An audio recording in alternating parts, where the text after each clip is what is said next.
Hello everyone. Yeah, this was my Pollarded willow. As you can see, deader than your average dodo.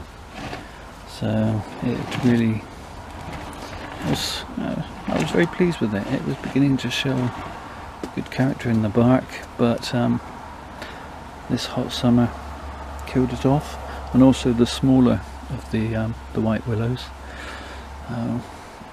That's a goner. Rest in peace. However, the goat willow, which if you're familiar with this particular playlist, you might recognise that it's in a slightly larger pot, and I think that was the key to this one's survival. Also, it's a slightly different species, being a goat willow. I knocked it off the bench and smashed its original pot, and so potted it up into a larger pot that I had lying around. So that survived. Still needs some work to be a nice little Pollarded willow, but yeah, it'll survive. So future plans, I still want a Pollarded willow for all the reasons I've said in previous playlists. They're just part of the countryside where I live, and every time I take Cooper for a walk we see them, or out in the car we see them. And if I ever live long enough to only be able to take care of one or two trees, then I'd like it to be a Pollarded willow. So this one obviously is going to be discarded, and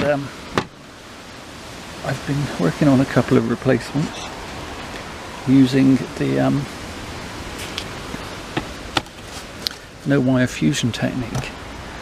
So I have a couple of trees, and it may be that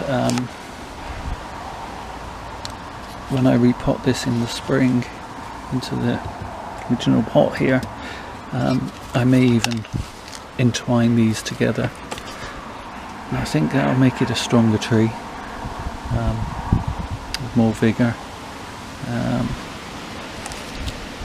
Or I may just choose one depending on what they do for the rest of this season. Either way, my journey towards a Pollarded willow is not over yet. I'll be making a video on the other large fusion Pollarded willow in a couple of days probably. Anyway, thank you for watching. Take care of yourselves.